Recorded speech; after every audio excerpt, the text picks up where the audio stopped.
du Trisac. Il déconstruit la nouvelle pour que vous puissiez la construire à votre manière. OK, oui, c'est montréaliste, là, mais quand même, c'est symptomatique. Alex Moranville-Ouellette est avec nous. Alex, t'habites dans Hochelaga-Maisonneuve? Oui, Ils ont-tu ramassé les vidanges, coudonc? Maintenant, aux 2 semaines. Mais c'est pas ça directement que je veux blâmer, Benoît. C'est une mesure qui est établie depuis quelques années déjà dans divers quartiers d'Hochelaga, puis qui s'est maintenant étendue là, à Hochelaga lui-même, là, dans ce quartier-là. C'est surtout que je m'inquiète de ce que ça pourrait avoir comme effet sur un problème qui est déjà exacerbé puis qui est répandu un peu partout à Montréal. Je rappelle que les plaintes au 3-1 pour les déchets en 2016 puis 2023, c'est passé comme de 16 000 à 28 000 là, par année. Non, ça explose à Montréal. C'est un dossier de notre collègue Olivier Fauché, d'ailleurs, du Journal de Montréal, qui est sorti plus tôt cette année.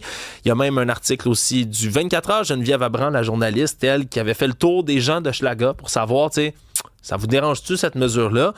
C'est 50-50, on dirait. Il y a des gens qui disent oui, ça a un effet sur la réduction des déchets, on fait plus attention. Les statistiques, on dit que où ça a été implanté, baisse de 13% de ce qu'on envoie au site d'enfouissement. Il y a des bienfaits à cette mesure-là, puis je veux pas tomber à bras raccourcis sur l'administration. Mais pour des logements comme celui qu'il y a tout près de chez nous, puis c'est à partir de ça aujourd'hui, Benoît, je te montre la photo. Pour ceux qui nous suivent en visuel, c'est passé un dépotoir à Ciel-Ouvert. Décris-le pour ceux et celles qui nous suivent à la radio. Il y a genre 20 bacs de poubelles. Ils débordent tous, des meubles, des fridges, des speakers, une tête de lit, des sacs poubelles. Et ça, la situation qui est là, je l'ai souvent rapporté. Il y a des gens sur ma rue qui se plaignent de la même chose parce que c'est pas un cas qui est isolé. C'est une vraie dompe. C'est pas parce qu'on ramasse les déchets aux 2 semaines. Non, monsieur, là, ça fait juste 3 jours que c'est implanté dans notre quartier. Là.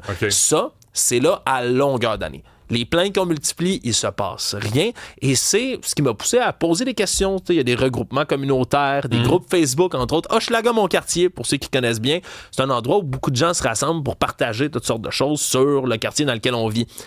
J'ai juste envoyé la demande en disant, regardez, je suis journaliste, j'aimerais ça voir. Est-ce qu'il y a des déchets proches de chez vous? À quoi ça ressemble? Est-ce que vous trouvez ça dégueulasse? Ça fait même pas 2 heures, j'ai publié ça, Benoît. Les réponses que j'ai, mais il y en a tout plein, des gens qui expliquent, qui disent c'est bien beau tout ça, mais moi, qu'est-ce que je fais? De la litière de chat, j'ai des couches d'enfants chez nous, on achète de la viande, les contenants souillés. Où c'est que vous voulez mettre ça pendant 2 semaines? Elle dit on m'a conseillé de mettre ça sur mon balcon.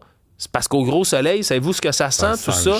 Vert blanc, on me parle de souris, puis regarde les photos que j'ai reçues, Benoît, là, de partout. Des photos qui se ramassent, des sacs dans la rue. Montre-nous ça, JP. Ça, c'est des citoyens là, qui t'envoient ça. Là. Puis là, ça, c'est pas des images près, par exemple, du campement Notre-Dame. Là. Ça, on pourrait en parler longtemps aussi. Non, c'est pas des déchets laissés par des groupes d'itinérants, par exemple. Ça, c'est des citoyens qui dompent ça dans les rues. Puis dans les commentaires que je reçois, un que j'ai trouvé très juste, Jean-Michel, qui m'a écrit pour me dire...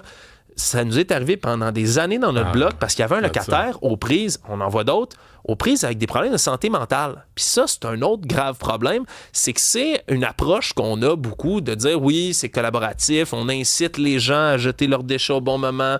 Cette semaine, la brigade propreté est passée pour donner des petits collants en disant regardez, c'est aux 2 semaines maintenant, s'il vous plaît, jetez vos déchets. Mais pour les gens qui ont des problèmes de santé mentale, qui habitent dans des logements comme ça, qui ont des problèmes avec leurs propriétaires, qui vont constamment engendrer toutes sortes de problèmes, bien, eux vont les sacrer au chemin n'importe quand.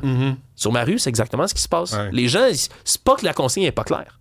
Ils vont les domper dans la rue quand même, qu'on passe aux 2 semaines ou pas. Ça traîne, il y a un coup de vent. Ça se ramasse partout. Et c'est les commentaires, je te le dis, Benoît, là, ça arrête plus depuis tantôt. Il y a des Jean-Sébastien qui me dit, il y a des gens qui se foutent de quand sortir leurs déchets, que ce soit ramassé ou non, ça ne changera rien. Je vois vraiment pas de changement depuis le nouveau règlement. Dégueulasse, répugnant. Steve Jean-Guy qui m'écrit...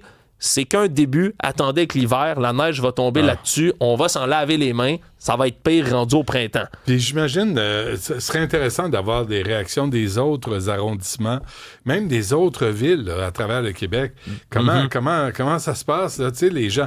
Il y a une partie, c'est la responsabilité des citoyens de domper leur vidange n'importe où, n'importe quand. C'est ça. Les cochons. Mais l'autre partie, c'est pouvez-vous ramasser les vidanges? C'est pas compliqué. C'est la job de la politique des policiers municipaux. C'est de ramasser les vidanges, nettoyer les parcs. C'est des services immédiats aux citoyens. Puis ils sont même pas foutus de faire ça. José m'écrit, on veut bien ramasser les déchets dans les rues, puis aider, là, faire preuve de bénévolat, puis ramasser son quartier. Qu'est-ce que je fais, moi, avec des excréments de chiens et autres déchets de cuisine, votre emballage de camembert, c'est des exemples qu'elle me donne, elle dit, je jette ça où, moi? Elle dit, je ramasse les déchets de quelqu'un d'autre, d'accord, pour les placer où? Sur mon balcon encore?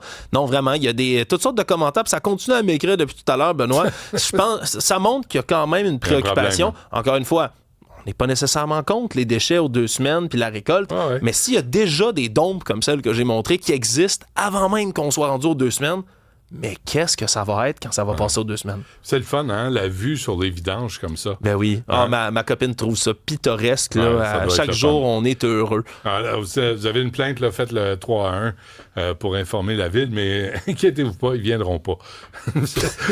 mais c'est divertissant. Si vous avez besoin de parler à quelqu'un, vous distraire, faites le 3-1, puis parlez-en, mais autrement. Attendez-vous pas à des services. Là. Non, attendez-vous à des rats, par contre. Oui. Alexandre Moranville-Ouellette, merci. Un plaisir. À la prochaine. Salut.